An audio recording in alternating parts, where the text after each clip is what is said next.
이번 추석을 앞두고 유교를 관장하고 있는 성균관에서 이 차례상에 대한 간소화 조치를 내렸습니다. 그 간소화 조치를 내린 자리에서 성균관의 그 재례위원장인 것 같아요. 그분이 말하기를 제사상을 차리는 항목에 대하여서 과도하게 차리는 건 예의에 어긋난다. 이렇게 말하였습니다. 2022년에요. 그동안 뭐 했는지 모르겠습니다. 그러면서 말하기를 홍동백서, 조율이시, 여러분 잘 모르죠. 제사 지내는 분 다 아는데 사고와 배는 어떻게 논다라는 건데요. 이런 내용은 옛 문헌에 없다. 이렇게 선언했습니다. 지금까지 이거 하느라고 애쓴 사람들은 어떻게 된 겁니까? 근데 어쨌든 그렇게 냈습니다. 이거 수없이 얘기했던 거예요. 그런 거는 중국의 주자학에도 논어에도 없고 한국의 성리학은 어디에도 없습니다. 이학도 얘기에도 없다. 그렇게 끊임없이 얘기했는데도 침묵하였습니다. 물가가 오르니까 이런 얘기를 한 겁니다. 그래서 시금치 한 단에 8,000원 하니까 이제 이런 거 없다 이렇게 나왔습니다.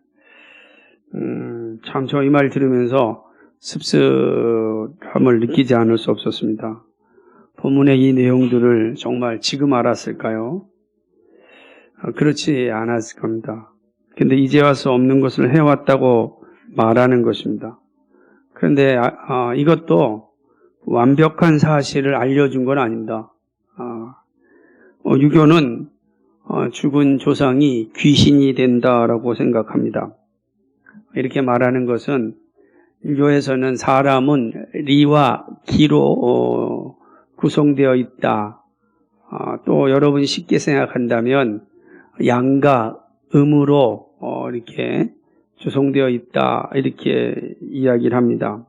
우리 살아있는 사람은 리와 기가 있고 양과 음으로 존재된 거다. 제가 예전에 태극 논리를 얘기하면서 말씀드린 적이 있는데 그래서 사람이 죽으면 리와 기가 분리됩니다. 그러니까 리가 죽으면 혼이 되고 기는 백이 됩니다. 우리 혼백이라 이런 말 잘 듣죠. 혼백이 된다는 것입니다. 근데 이때 이 혼은 하늘로 갑니다. 근데 이건 기라 그래요. 혹은 여러분이 종종 듣는 넋이라 그래요. 넋을 기리자 이런 말 하잖아요. 이 넋은 유교 용어로는 기라 그러고 또 제사 용어로는 백이라 그럽니다. 이것은 땅으로 간다고 합니다. 그런데 이것이 사라지는 것이 바로 사라지지 않고 긴 기간 동안 흩어진다. 없어지는 것이 아니라 흩어지는 기간이 있어요. 몇 년 동안 이 기가 흩어지냐면 120년 동안 흩어집니다. 하필 120년입니다. 어디서 120년이 나온지 모르겠어요. 성경에는 120년이라는 단어가 매우 중요하거든요. 사람의 생명이 120년이라 분명히 이제 말씀해주고 있는데 어쨌든 120년 동안 흩어진대요. 그러니까 그 흩어지는 기간 동안 제사를 드리는 겁니다. 다 흩어질 때까지. 그럼 보통 120년이면 한 4대 정도 드리겠죠. 그래서 제사 드릴 때 보면은 할아버지, 그 다음에 증조 할아버지, 고조 할아버지까지 제사를 대부분 드린다. 그 횟수가 120년 정도 되니까. 조선시대 때는 어마어마하게 1년에 한 40번 정도 드리고 그랬으니까요. 그러니까 이 유교가 제사를 강조하는 이유는 인입니다. 그러니까 유교가 말하는 귀신은 성경이 말하는 귀신과 개념이 약간 다르긴 합니다. 인을 이루기 위함입니다. 유교의 목적은 성인이 되는 거예요. 성인. 성인 된다. 그걸 갖다가 본인지성 이러는데 성인이 되는 게 목적입니다. 근데 거기서 본인지성할 때 두 글자 빼면 본성 이러죠. 우리가 본성, 하나님의 형상 이런 표현할 때 쓰는 거예요. 그 본성 이제 거룩해지는 겁니다. 그래서 인을 인다. 근데 인이라는 게 뭐냐면 한문으로 보면은 사람 인자 이렇게 돼 있잖아. 두 개가 있는 거예요. 이 사람 두 개, 그래서 이 인을 사람과 사람과의 관계를 잘 하면 인을 이루고 인이 성공한 사람은 성인이 된다. 그래서 우리 성인군자, 우리 자주 듣는 거 우리나라 사람들은 성인, 본인 지성을 잘하면 성인군자가 된다. 그렇게 이야기를 하는 것입니다. 근데 이 인을 잘 하려면 사람과 사람과의 관계인데 사람과 사람과의 관계에서 잘 관계를 맺는 부분이 무엇인가? 부모와 자식 간의 관계죠. 가장 먼저 나타나는 거 부모와 자식 간의 두 사람에서 그 부모와 자식 간의 관계를 잘 맺어야 된다.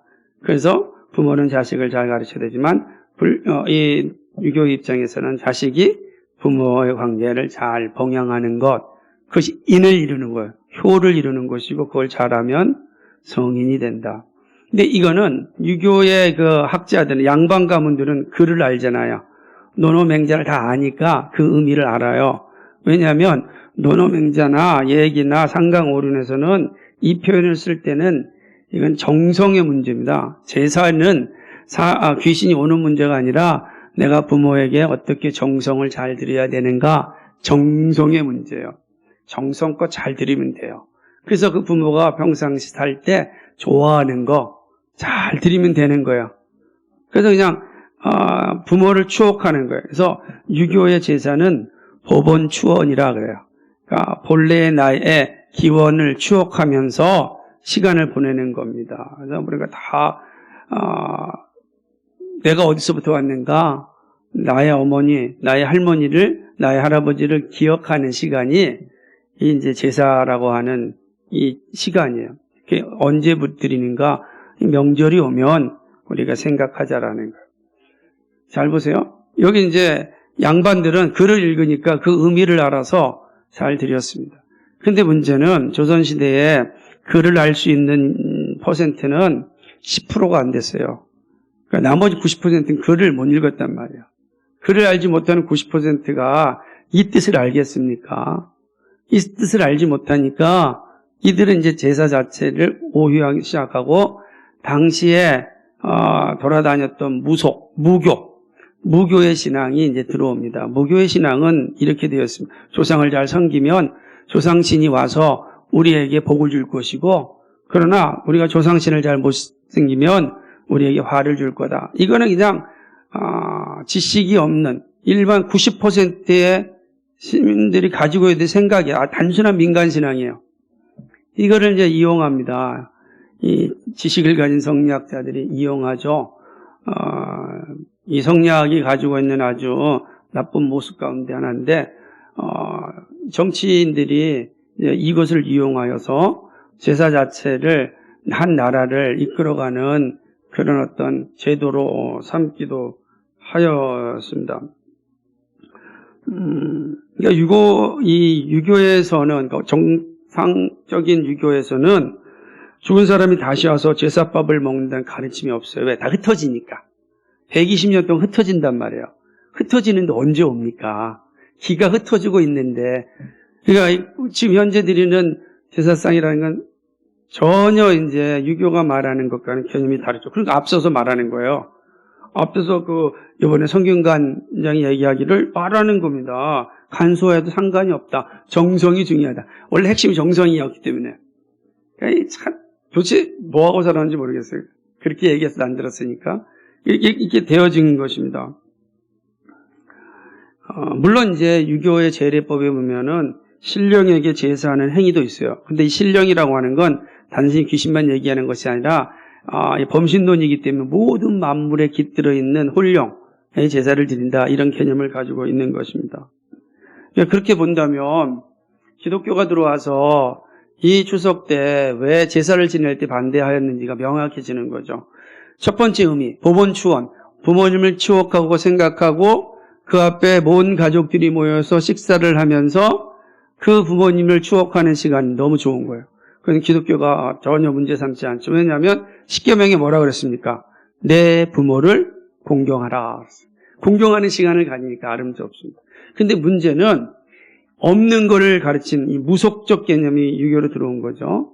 그래서 귀신이 온다. 없는데 만든 거예요. 그러니까 여기에 대해서는 우리는 거부한다라고 하는 거죠. 그러니까 우리는 얼마든지 믿지 않는 가정이 함께 모여서 식사할 수 있어요. 나눌 수 있어요. 하지만 이 행위에 대한 바른 이해를 가지고 가르쳐 줘야 하는 것입니다. 예. 그게 벌써 되게 중요한 거죠. 저도 이번 추석에 이게 제사상 차리는 모습을 보는데 사람들이 너무너무 이제 물가가 비싸니까 예를 들자면은 시금치 또는 뭐죠? 전 그리고 뭡니까? 그거 하나 잡채 이런 것들이 안 올라가세요. 너무 비싸니까. 그러니까 이게 이상하잖아요. 그럼 예의가 없어진 거잖아요. 그러면은 둘이나 마나하는 거예요. 예의가 없는 건 아무 의미가 없는 거예요. 그건 안 드리는 게 더 나을 정도예요. 또 모욕이 되니까. 근데 우리 그런 상관없이 하죠. 그러니까 그런 거 보면서 이게 얼마나 아름답지 못하는가라고 하는 거죠. 그래서 우리가 여러분이 잘 알고 있는 다산 정약용이라는 분은 이 모든 것에 대하여 의미가 없다라고 선언한 거예요. 그래서 저렇게 이제 유배도 당하고 고생스러운 삶을 살았지만 그렇게 됩니다. 리와 기는 아무 의미가 없다. 그냥 사람이 태어나는 그 본성 자체다라고 말한 것뿐입니다. 그러다가 이제 기독교가 들어오게 되는 상황이 되는 겁니다. 그래서 우리는 제가 이렇게 말씀드리는 건 이 명절 때마다 고민하지 마시고 정확히 잘 이해하면서 잘 가르쳐야 됩니다. 잘 가르치고 진정으로 우리가 부모를 추억하는 이 시간이 단지 그냥 차례상 차려놓고 절하는 거로 끝나는 것처럼 그 의미 없는 행위를 하지 말고 우리가 우리의 부모님들 추억하는 시간, 그런 시간 잘 갖고 우리가 부모의 생각들을 잘 이어받아서 좋은 건 좋은 건대로 이어받고 나쁜 건 나쁜 건대로 버리면서 우리의 가족을 만들어가자. 이런 시간을 만들어야 돼요. 이게 기독교가 가지고 있는 문화예요. 이렇게 간다면 얼마나 아름다운 문화가 되겠습니까? 그런 거 아니겠어요? 제가 어저께 이런 말을 하겠습니다.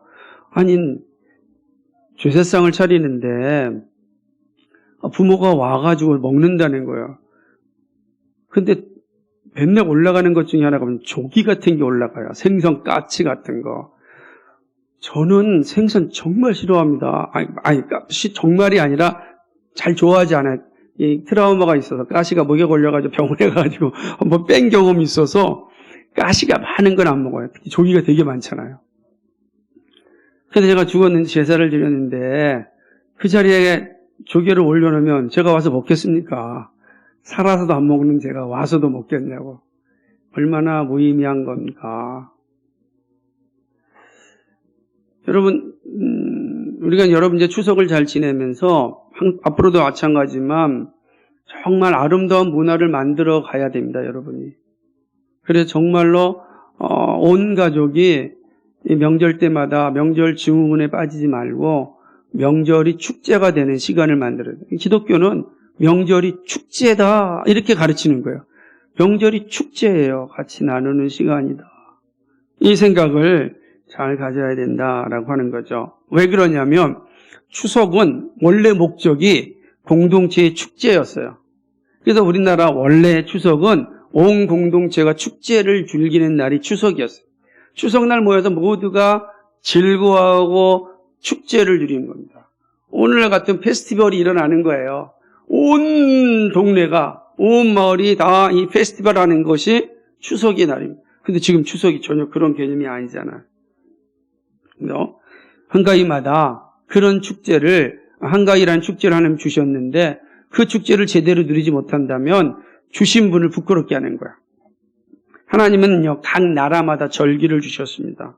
모든 나라는요, 여러분, 다른 나라 있지만은 나라마다 달이 적용되는 절기는 다를 거 아니에요. 지구가 계속 둥그르니까. 그래서 나라마다 절기는 다 똑같아요. 추수하는 날은 다 있어요. 근데 추수하는 절기가 다르단 말이에요. 시편 104편 19절과 20절에 이렇게 말씀하셨어요. 여호와께서 달의 절기를 정하시며 해는 그 지는 때를 알도다. 주께서 흑암을 지어 밤이 되게 하시니 삼림의 모든 짐승이 기어나오나이다. 아멘. 이렇게 기록되어 있어요. 그러니까 여호와께서 달로 절기를 정하셨다. 그래서 모든 나라, 모든 민족은 달의 움직임에 따라 절기를 가지고 있습니다. 우리는 그 절기에 합당한 게 추석이란 말이에요. 이 절기, 이 추수하는 절기가 이제 우리에게 주어졌다라고 하는 거죠. 그래서 이 추석은 기쁨과 축제를 가지게 되는 거예요. 그래서 감사하는 날입니다. 하나님을 알지 못하였을 때는 단지 자연의 이치라 생각한 겁니다. 여기서 이치랄 때 아까 성리학에서 말했던 리라는 거예요. 자연의 리다 이렇게 얘기하는 거예요. 자연이 원래 본성이었다라고 보는 겁니다. 하지만 창조주 하나님이 각 나라마다 절기의 기쁨을 누리도록 하셨습니다. 이제 이걸 알게 되면 이게 자연의 리가 아니라 창조주 하나님의 계획이에요. 창조주 하나님이 각 나라마다 주신 선물이다는 것입니다. 흑암을 통하여 일할 때와 잠잘 때를 알게 되었습니다. 모든 것이 창조주 하나님의 창조 경륜으로 이루어진 일입니다. 우리가 보내고 있는 추석은 바로 이러한 하나님의 선물이라 할 수 있습니다. 그렇다고 이 날은 반드시 지켜야 되는 예배의 날이 아닙니다. 하나님께 감사할 수 있는 기념의 날로 우리가 지키는, 오늘 기념하는, 축제하는 날이에요. 축제의 날이다. 축제입니다. 원래 예배 자체가 축제니까 축제를 즐기는 날이에요. 오늘이 이런 날입니다. 그런 측면에서 오늘 우리가 읽은 이 데살로니가전서 5장 18절 말씀 의미가 있는 겁니다. 범사에 감사하는 것이 하나님의 뜻이라고 말씀하시기 때문입니다. 감사는 범사에 이루어진, 범사라는 건 에브리데이입니다. 매일매일 이루어지는 겁니다. 특별히 한 날만 정하여 감사라는 말씀이 아닙니다. 한 날만 정하여 감사라는 말은 아니에요. 그럼 왜 한 날을 기념할까요? 매일매일의 감사를 한 날 기억하여서 1년에 한 번씩, 맞아, 오늘 매일매일 삶을 인도하여 주신 오늘까지 오신 하나님 감사합니다. 그럼 다음 1년도 하나님 매일매일 우리를 지켜주실 분을 알기 때문에 감사합니다 라는 의미인 것입니다. 본문은 데살로니가 교회에 보내는 편지의 마지막 부분입니다. 바울은요 12절과 28절까지 데살로니가 교회를 향하여 권면을 합니다. 바울의 권면은 교회를 다스리는 지도자를 존경하고 사랑할 것을 권면합니다. 그리고 서로 화목할 것을 권면합니다. 게으른 자들은 바르게 가르치고 약한 자들과 힘이 없는 자들은 격려하고 붙들어 줄 것을 권면합니다. 모든 사람에게 오래 참으라고 권면합니다. 악을 압으로 갚지 말고 악을 선으로 이기라고 말합니다. 모든 사람에게 항상 선을 행할 것을 권면합니다. 그 후에 항상 기뻐하고 쉬지 말고 기도하고 범사에 감사하라고 권면합니다. 이것은 그리스도 안에서 너희를 향한 하나님의 뜻이다 라고 말씀합니다. 그런 후에 성령을 소멸치 말고 예언을 멸실치 말고 범사에 살펴서 좋은 것을 취하고 악은 어떤 모양이라도 버리라고 권면합니다. 이 내용은 언젠가 자세하게 살펴볼 겁니다. 오늘 우리는 마지막 권면의 말씀 가운데 18절 한 절 말씀을 살펴보는 것입니다. 이 권면은 교회를 세우는 이들에게 매우 중요합니다. 데살로니가 교회는 사도 바울이 처음에 교회를 개척할 때 여러 교회 개척됐죠.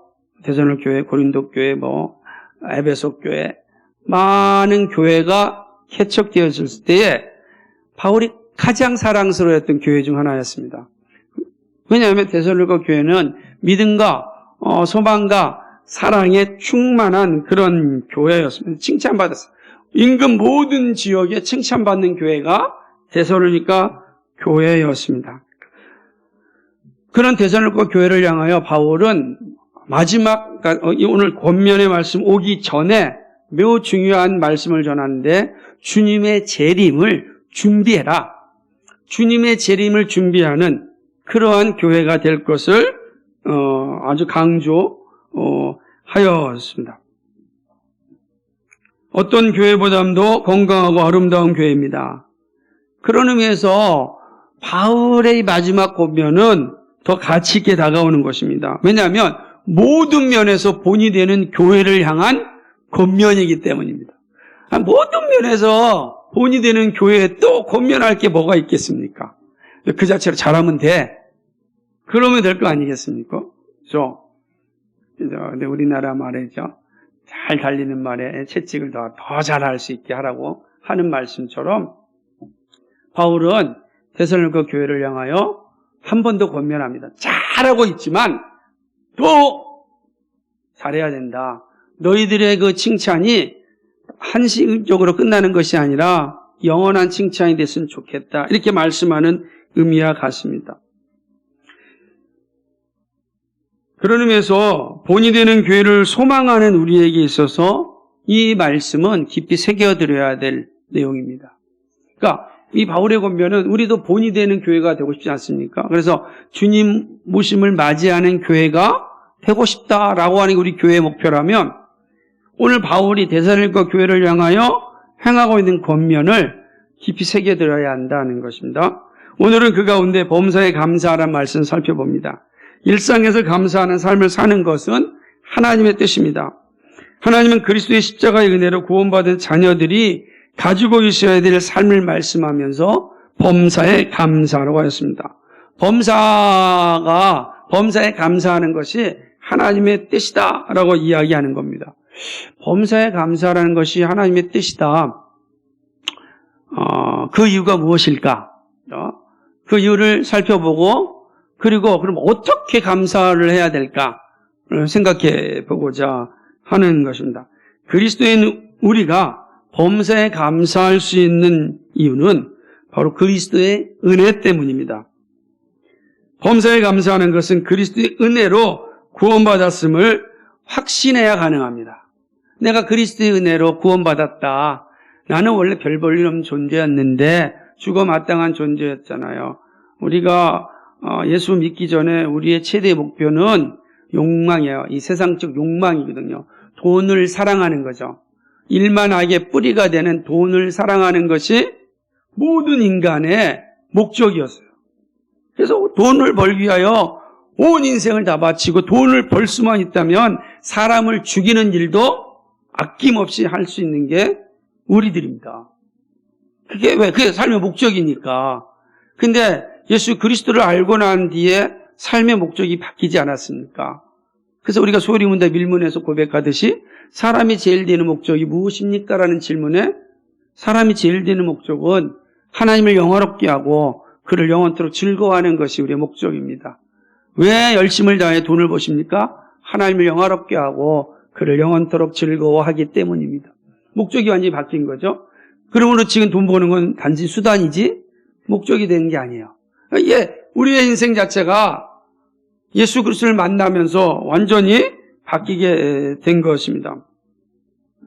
그러므로 바울은 그리스도 안에서 너희를 향하신 하나님의 뜻이라고 이야기해요. 범사에 감사하는 것이 그리스도 안에서 너희를 향하신 하나님의 뜻이라고 꼭 찍어 말하는 겁니다.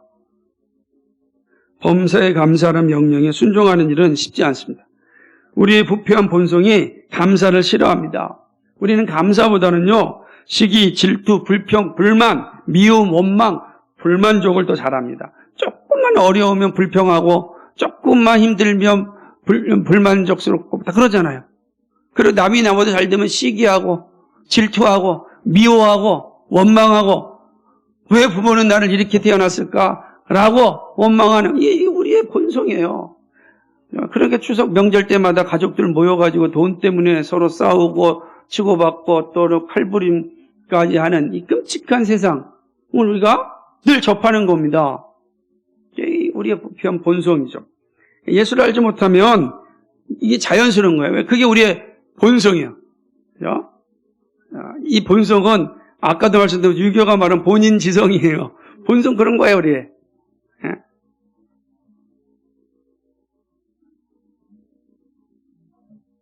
세상을 한마디로 묘사한다면 감사 없음 이런 뜻입니다. 명절마다 이 가족들 간에 나타나는 끔찍한 일들도 사실은 감사가 없기 때문에 생기는 거예요. 감사가 없으면 우리에게 나타나는 건 다 이겁니다.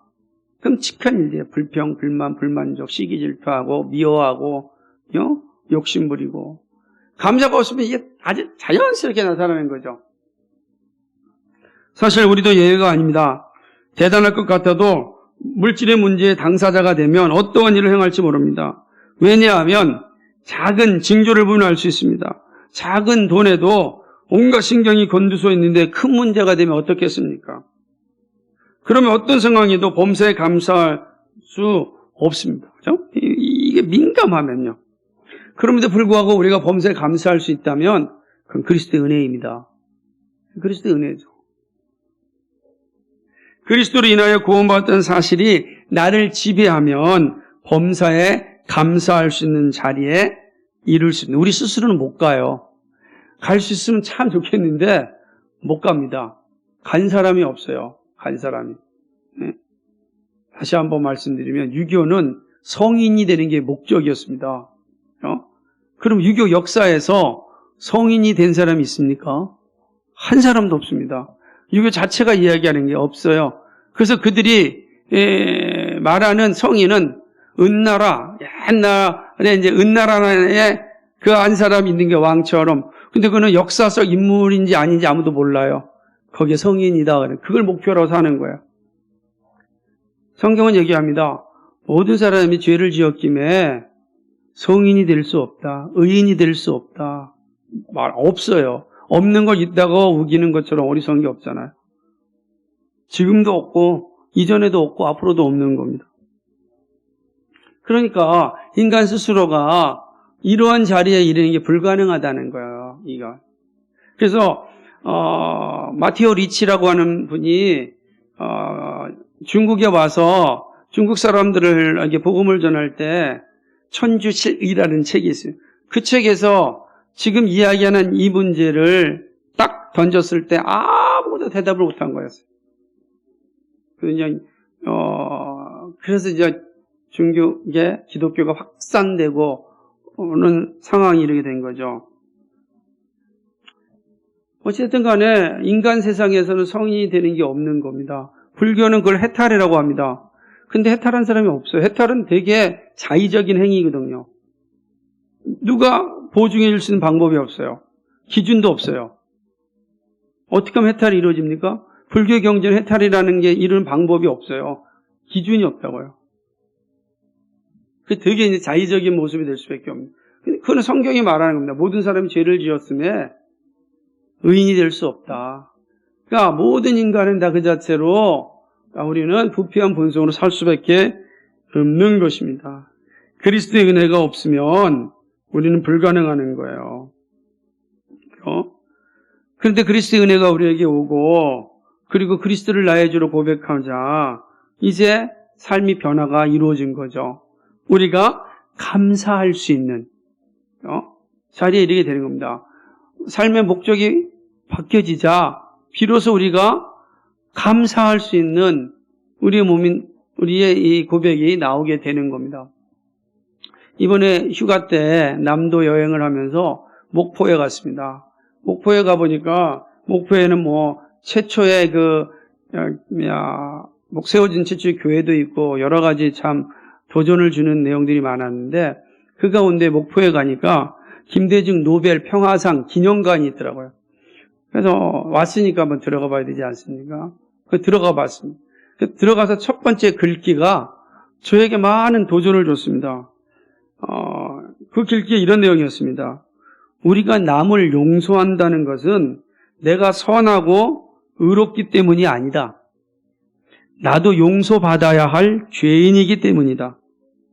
용서는 따지고 보면 남을 위한 것이 아니라 자기를 위한 것이다. 이 김대중 전 대통령의 삶을 잘 알고 있는 입장에서 정말 이 글귀는 많은 생각을 하게 했습니다. 죽음의 고비를 수없이 건넜던 사람이 남을 용서한다는 건. 그런데 그 다음 글귀는 용서는 용기가 있어야 한다. 그러니까 하나님께서 주신 그 용서를 받은 자는 그 용서받음에 대한 확신이 있어서 그 때문에 내가 용서하는데 용서하고 보니까 그 용서는 나를 위한 거더라. 다른 사람을 위한 게 아니라 나를 위한 거다라고 하는 의미였습니다. 범사에 감사할 수 있는 것은 그리스도의 은혜와 사랑을 받았기 때문입니다. 지금도 성령을 보내사 우리와 함께 하심을 알기 때문입니다. 그리스도의 십자가의 사랑이 가득하기에 범사에 감사할 수 있습니다. 자, 그렇다면 우리가 그리스도의 은혜를 받았기에 범사에 감사할 수 있고 이제 우리의 모습이에요. 그럼 어떻게 감사할 수 있을까? 그렇죠? 그리스도의 은혜를 알고 있는 신자의 감사는 어떻게 나타날까? 세 가지를 생각하는데, 첫째는 범사에 감사하는 것은 모든 상황 속에서 고마움을 고백하는 일입니다. 좋을 때만 하는 일이 아닙니다. 모든 상황에서 감사하는 일입니다. 그때는 때로는 어려운 일일 수도 있습니다. 그러나 감사합니다. 모든 상황에서 감사하는 일입니다. 범사라는 말은 모든 일, 모든 영역, 매일입니다. 우리의 삶은 시시각각 변합니다. 어떠한 상황으로 우리에게 다가올지 모릅니다. 그러나 그리스도의 고백은 변함이 없습니다. 모든 것이 하나님의 은혜임을 인정하고 감사합니다.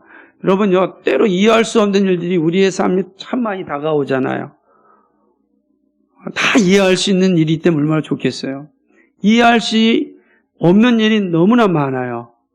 그런데 놀라운 것은 그리스도인은 그런 상황 가운데 감사합니다. 왜요?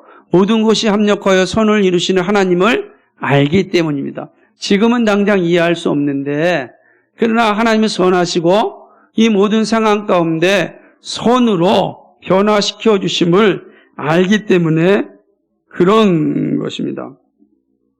그래서 범사에 감사할 수가 있는 겁니다. 여기에 반드시 나타나야 될 태도가 있습니다. 바로 입술의 고백입니다. 무슨 말이든 하나님 감사합니다라고 하는 이 고백이 우리의 입술을 통해서 나타나야 됩니다. 이 고백은 매우 중요한 것입니다.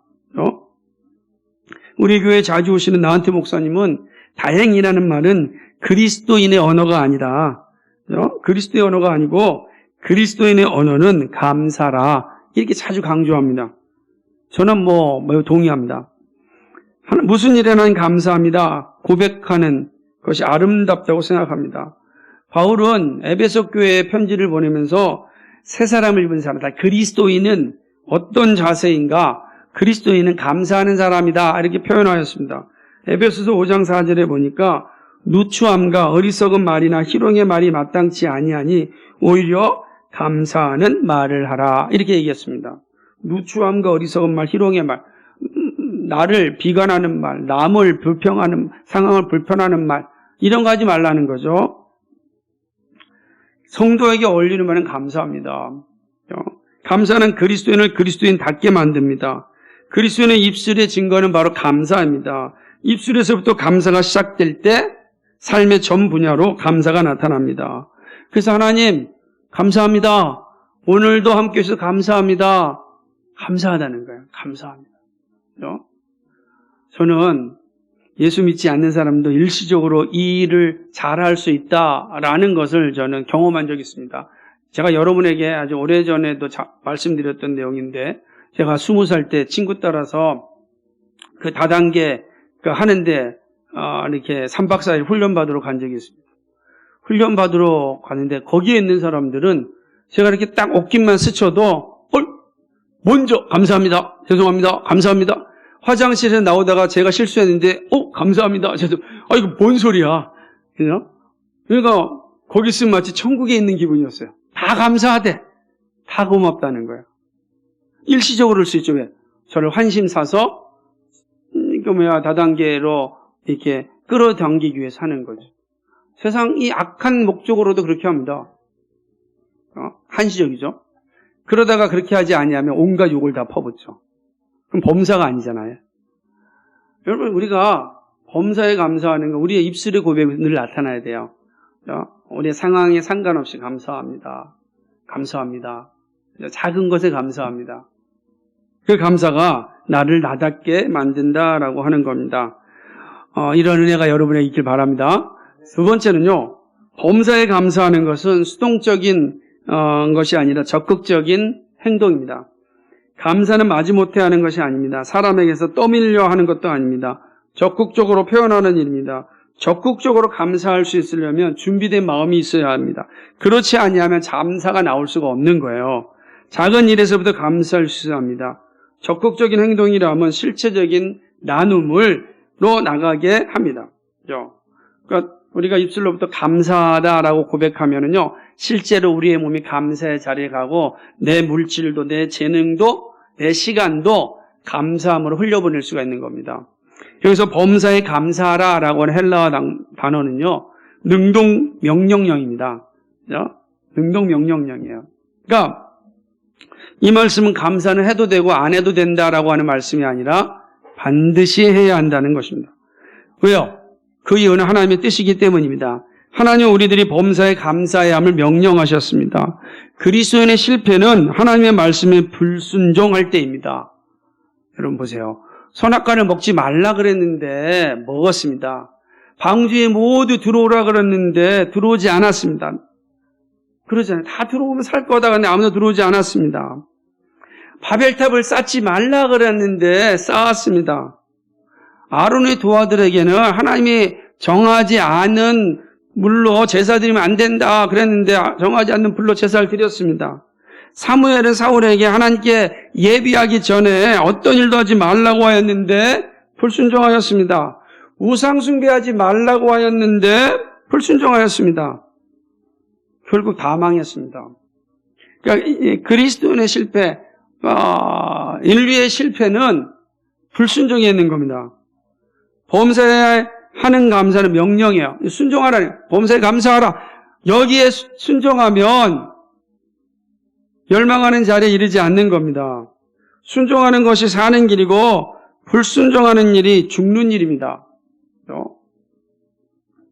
감사하는 사람은 살아나지만 감사가 없는 불평하는 사람은 멸망에 이릅니다. 불평과 불만과 불만족과 시기, 질투, 미움, 다툼이 있는 사람은요, 결코 성공할 수 없어요. 삶의 그 평화의 자리, 평안의 자리일 수 없어요.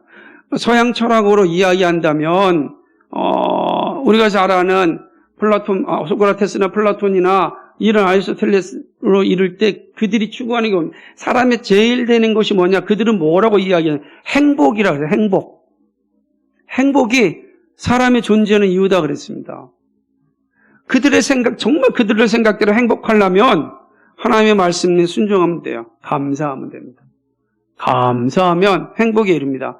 감사하지 못하면 불행에 이르게 되는 겁니다. 근데 감사에 이르려면은 그리스도의 은혜가 임해야 된다는 거예요. 감사는 저절로 되지 않기 때문에 그리스도인이 할 수 있는 일이다 라는 것입니다. 이 사실을 기억하고 감사의 자리에 있기를 소망합니다. 이제 마지막 세 번째는요. 범사에 감사하는 것은 하나님이 준비하신 복을 누리는 길입니다. 추석은 추수하는 날입니다. 봄부터 준비하였던 작물들이 열매를 맺는 날입니다. 특별히 우리는 별을 비롯하여 각종 과일을 수확하는 계절입니다. 그러므로 축제의 계절이죠. 수확은 기쁨이거든요. 즐거움이거든요. 그러니까 축제입니다. 그러나 단지 곡식물의 추수만이 아닙니다. 왜냐하면 지금 우리 시대는 다 농업 시대가 아니기 때문에 그렇습니다. 그죠? 우리는 이제는 자본주의 시대에 산업사회, 정보화 사회를 살고 있지 않습니까? 그러므로 이런 시대에 이 추석이 맞이하는 의미를 깊이 이해하기엔 참 어려운 게 사실입니다. 그죠? 그래서 농사를 짓는 분은 이 추석의 기쁨과 즐거움을 잘 기억하지만 그러지 못하는 우리들은 이 기쁨을 잘 누리지 못해요. 그래서 때로는 이런 명절을 생각하면서 1년을 돌아보고 하나님께서 나를 지키시고 먹이시고 입혀주시고 세워주신 그 은혜를 기억하는 겁니다. 감사하는 거죠. 그것이 열매거든요. 한 해 동안 나를 자라게 하신 하나님, 신앙이 성장케 하신 하나님, 내 육체가 건강으로 인도하신 하나님, 자녀들이 잘 성장하여 그 역할에 이르게 하신 하나님, 감사하는 겁니다. 그러므로 오늘은 우리가 하나님이 수확하게 해주신 그 은혜에 대해서 감사하는 거예요. 그죠? 이렇듯 범사에 감사하는 것은 하나님이 준비하신 복을 누리는 것입니다. 매일이 불평과 불만과 게으름과 불순종이 있다면 하나님이 예비하신 복을 결코 누릴 수 없습니다. 감사는 보이지 않지만 약속하신 하나님의 복을 누릴 수 있게 합니다. 시편을 쓴 시인들이 있습니다. 이 시편 기자들은 한결같이 여호와께 감사하라고 하였습니다. 시편 106편, 107편, 118편 여러 본문에 보면 할렐루야 여호와께 감사하라 그는 선하시며 그 인자하심이 영원함이로다 노래하였습니다. 감사하는 자에게 하나님의 선하심과 인자하심을 영원히 누리게 됩니다. 하나님의 선하심과 인자하심이 영원함을 아는 사람은 감사하게 됩니다. 이 연동을 이해하시겠어요? 하나님의 선하시고 인자하심이 영원한 사람은 감사, 나를 향하신 하나님의 선하심과 인자하심이 영원해요. 영원해요. 어제도 오늘도 영원토록 하나님의 선하심과 인자하심이 나에게 영원해요. 감사하죠. 감사하는 사람은 하나님이 선하시고 인자하심이 영원함을 아는 사람이에요. 늘 이 감사가 떠나지 않는 것입니다. 그래서 감사하는 자이 누리는 복이죠. 감사는 부정적인 생각에 사로잡히지 않습니다. 삶을 긍정적으로 보게 합니다. 지금 나의 삶의 현실이 어렵게 보여도 감사하는 성도는 내일의 영광을 봅니다. 감사가 있는 사람은 이제 내일의 영광을 바라보며 살아가는 거예요. 왜요? 합력하여 선을 이루신 하나님을 알기 때문에, 선하심과 인자하심이 영원함을 알기 때문에 지금 내가 어렵고 힘든 상황이 있다 할지라도 삶을 포기하지 않아요. 내일의 영광을 바라볼 수 있는 사람은 반드시 그 영광을 누리게 됩니다. 약속이기 때문에, 우리 하나님의 변함없는 약속을 믿고 살기 때문에 그 약속에 의지하여 고백하는 겁니다. 하나님이 그렇게 약속하셨으니까 그 약속은 반드시 하나님의 때에 나한테 이루어집니다. 그래서 범사에 감사하는 게 복이에요. 이 복을 누리는 길이에요. 감사는 오늘의 삶에 최선을 다하게 합니다. 불평하는 사람은 오늘의 삶에 집중하지 못합니다. 당연하지 않겠습니까? 보이는 것이 다 불만이고 불평이고 불안한데 어떻게 집중하겠습니까? 왜 나에게 이런 상황을 만들어 주셨습니까, 하나님? 다른 사람 다 평안하게 사는데 왜 나의 삶에 이렇게 힘들고 어려운 것만 주셨습니까? 왜 나에게 이런 사람 만나게 주셨고, 왜 나에게 이런 직장 허락해 주셨고, 왜 저는 이렇게 아직도 취업이 못하고, 왜 저는 아직도 결혼도 못하고, 왜 저에게는 자식도 없고, 왜 저에게는 좋은 집도 안 주고, 왜 저에게는 여전히 아파트 한번 살고 싶은데 여전히 빌라만 줍니까? 보십시오. 불평한 꼴은 너무너무 많아요. 너무너무 많습니다. 불평을 찾기 시작하면 한도 끝도 없습니다. 그래서 찾다가 죽습니다. 불평에 취해서, 불평에 밟혀서 죽음에 이르게 됩니다. 근데 감사는요, 전혀 다른 삶을 살게 하죠. 그 모든 상황들을 다르게 바라보게 하는 것입니다. 현실을 짜증내지 않고 비관하지 않습니다. 그냥 하나님이 주실 영광을 알기에 비록 현실이 부족하여도 낙담하지 않습니다. 감사는 나에게 주신 하루를 최선을 다해 살아갑니다. 하루하루가 모여서 열매를 맺기 때문에 알기 때문입니다. 하루하루. 매일에 충실히 곡식을 심는 사람은요, 반드시 기쁨으로 단을 얻습니다. 그래서 시편 106편에 뭐라고 했습니다. 눈물로 씨를 뿌리는 자는 기쁨으로 단을 얻으리라. 매일매일의 삶에 눈물로 씨를 뿌리는 사람만이 기쁨으로 단을 얻는 거예요. 그런데 여러분 잘 보셔야 돼요. 매일매일의 삶에 기쁨으로 단을 누리려면 감사해야 됩니다. 하나님, 씨를 뿌릴 수 있도록 도와주셔서 감사합니다. 하나님, 씨를 뿌릴 수 있는 건강을 주셔서 감사합니다. 씨를 뿌릴 수 있는 마음 주셔서 감사합니다. 씨를 주셔서 감사합니다. 여러분, 감사할 게 너무 많아요. 그 씨가 나올지 안 나올지는 오직 하나님께 맡기는 거야. 내가 오늘 나에게 주어진 삶 속에 이런 환경 가운데 뿌리는 거죠. 저희 교회가 오래전에 했던 사역 가운데 하나가 비비런도 프로젝트 아닙니까? 이 옆에 있는 놀이터에서 또는 마산공원에서 집이 없어서 노숙하는 가족들이 우리는 두 명이나 있었고 두 가족에 우리가 집을 마련해 주었던 기억이 있습니다. 그분들이 하는 말이 그거예요. 단 하나, 그냥 잠재할 수 있는 방 하나만 있었으면 좋겠다는 거예요. 일은 하겠는데, 그래서 그분은 매일 가서 식당에 가서 일은 해와요. 근데 일 오면 일당 받으면 모텔에 가서 아이들과 함께 잠자고 밥 먹으면 돈 다 떨어지니까 그렇게 사는 거예요. 그럼 아이들 아침에 모텔에서 나와서 학교도 못 가고 그렇게 방황하고 있고, 그분에게 가장 필요한 건 아무것도 아니어서 그냥 조금 방에서 그냥 아무것도 없어도 잠만 잘 수 있으면 좋겠다. 여러분, 돌이켜보면 감사한 거예요. 내가 누워서 잠잘 수 있는 공간이 있다는 거 정말 감사한 겁니다. 감사한 거예요. 감사를 찾기 시작하면 또 한도 끝도 없습니다.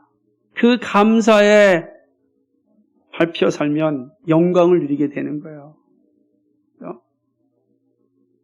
그게 우리의 모습이다라고 하는 거죠.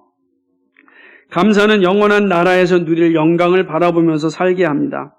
그리스도 안에서 범사에 감사라고 하시면 감사한 자가 누릴 영광, 영원한 영광이 있기 때문입니다. 그래서 우리는 장미꽃 감사하지만 장미꽃의 가시도 감사하다라고 노래하는 겁니다.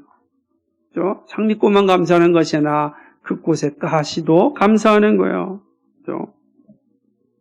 마침내 누릴 영광을 바라보며 살기 때문에 가능한 것입니다.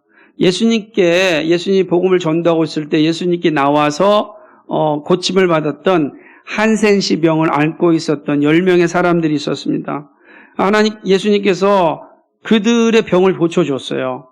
너무 기뻐서 그들이 돌아갔습니다. 근데 놀라운 것은 그 10명 중에 단 한 사람만 돌아왔습니다. 그래서 예수님께 나와서 감사를 하였습니다. 누가복음 17장 16절 19절에 보면 예수님이 이렇게 말씀하세요. 제가 읽어드릴 테니 잘 기억해 들어보세요. 예수의 발 아래 엎드려 감사하니 그는 사마리아 사람이라. 예수께서 대답하여 이르시되 10사람이 다 깨끗함을 받지 아니하였느냐? 그 9은 어디 있느냐? 이 이방인 외에는 하나님께 영광을 돌리러 돌아온 자가 없느냐 하시고 그에게 이르시되 일어나 가라. 내 믿음이 너를 구원하였느니라 하시더라. 9이 안 왔어요. 그래서 어떻게 됐습니까? 한 명한테 이야기합니다. 그러면서 말하기를 그 한 명이 일어나 가라. 내 믿음이 너를 구원하였다. 이렇게 기록합니다. 감사한 자에게 구원의 소식을 알려주었습니다. 육신의 질병이 나은 것으로 끝난 것이 아니라 자신의 영혼이 구원받았음을 알게 된 것입니다. 얼마나 놀라운 은혜입니까? 감사했기 때문에 구원받은 것이 아니라 이가 구원받았기 때문에 와서 감사한 거예요. 구원 하나님의 은혜이기 때문에. 하나님의 은혜가 이 한 사람에게 임하였고 은혜가 임한 이 사람은 예수님께 나와 감사하였습니다. 놀라운 은혜죠. 은혜의 역사가 감사의 고백으로 나타났습니다. 감사가 누린 영광이죠. 감사하는 자가 받는 복이에요. 우리는 이 땅이 아니라 영원한 나라를 소망하며 살기 때문에 그렇습니다. 그 영광을 바라보며 오늘을 살아갑니다. 그래서 감사는 그리스도 안에서 하나님의 뜻이라 이렇게 말하는 거예요. 은혜 받은 자가 하는 행위다라는 거예요. 은혜 받은 자가 하는 행위예요. 우리가 은혜 받았으면 그 일을 감당하는 일입니다. 말씀을 맺습니다. 범사에 감사한 명령을 우리가 받았습니다. 하나님의 명령은 항상 우리에게 좋은 곳을 약속하십니다. 기억하십시오. 항상 좋은 걸 감사합니다. 합력하여 선을 이루시기 때문입니다. 때로 이해할 수 없는 고난이 옵니다. 안 오면 참 좋겠지만 육신을 입고 사는 이 땅 가운데 죄로 부패한 이 세상 가운데 고난이 찾아옵니다. 이 세상이 시기하고 질투하고 미워하기 때문에 그러기도 합니다. 우리가 유혹에 빠져서 넘어가기 때문에 오기도 합니다. 옵니다. 그러나 그 순간에도 그리스도를 아는 사람, 그리스도를 고백하는 사람은 감사합니다. 범사에 감사하는 것은 그리스도의 은혜로 구원받았기에 가능합니다. 그것이 하나님이 우리의 뜻입니다.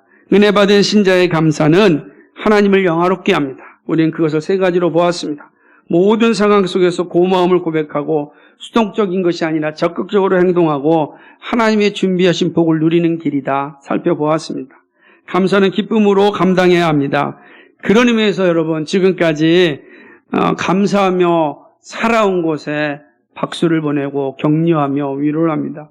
여러분이 어렵고 힘든 삶을 잘 살고 있는 여정들을 알고 있기 때문에 그렇습니다. 그런 과정 가운데도 믿음 잃지 않고 감사하면서 또 밝은 얼굴로 이겨나가고 있는 모습에 얼마나 위로가 되고 또 고맙고 감사한지 모르겠어요. 하나님께 제가 기도할 때 그게 감사한 겁니다. 어렵고 힘든 가운데서도 웃음 잃지 않고 믿음으로 이겨나가고 그리고 최선을 다하여 일하면서 그걸로 가난하고 힘든 이들을 섬기려고 하는 애쓰는 모습이 너무 아름다운 거. 얼마든지 세상적인 만족과 즐거움을 누릴 수 있음에도 불구하고 그걸 포기하고 하나님 나라를 위하여서 여러분의 삶을 기꺼이 헌신하는 모습을 생각하면 저절로 감사 기도가 나옵니다. 늘 감사하며 기도합니다. 하나님 감사합니다. 감사하지 않을 수가 없는 거예요. 그렇기 때문에 여러분에게 격려하고 위로합니다. 조금만 더 주님 나라 이 땅에 완성되는 그날까지 조금만 더 감사하면서 한 발자국 한 발자국 걸어갈 수 있기를 간절히 바랍니다. 믿음이 흔들리거나 또 침체되면 감사도 침체되고 사라집니다. 왜 그러냐면 감사의 길은 믿음의 성숙과 함께 이어지기 때문에 그렇습니다. 믿음이 성숙되면 감사도 깊어집니다. 감사는 하나님께 더 깊이 다가가게 합니다. 성숙한 믿음, 하나님 나라를 소망하는 믿음의 증거가 감사입니다. 그러므로 한 발짝씩 하나님께 다가가기를 원합니다. 보이는 것은 잠깐입니다. 그러나 보이지 않는 것은 영원한 것입니다. 사랑하는 여러분, 이 사실을 항상 기억하고 믿음의 길에서 떠나지 마시기 바랍니다. 항상 믿음의 길에 서 있기를 바랍니다. 감사의 고백이 우리의 입술을 통하여 나타나고 감사의 향기가 우리의 삶을 통하여 흘러가기를 소망합니다. 그래서 감사로 충만한 하나님 나라를 살아가는 저와 여러분이 되기를 주님의 이름으로 간절히 축복합니다. 기도하겠습니다. 거룩하시고 자비하신 하나님 아버지, 고맙고 감사를 드립니다. 이 귀하고 복된 축제의 날을 저에게 허락하셔서 감사합니다. 지난 한 해 동안 저를 인도해 주셔서 고맙습니다. 앞으로 살아갈 그 영광을 바라보기 때문에 또 감사합니다. 영원한 영광이 우리 앞에 반드시 오기 때문에 또 감사합니다. 그러므로 때로 우리의 현실로 인하여 아파할 때도 있었고 불평할 때도 있었고 불만을 표할 때도 있었고 속이 많이 상할 때 있었지만 그때마다 우리에게 힘을 주시고 다시금 감사할 수 있는 자리로 인도케 하여 주셔서 감사합니다. 하나님 아버지, 이 감사가 우리의 입술에서 사라지지 않게 주옵소서. 우리의 믿음의 이 감사가 날마다 충만하게 나타날 수 있도록 주여 도와주옵소서.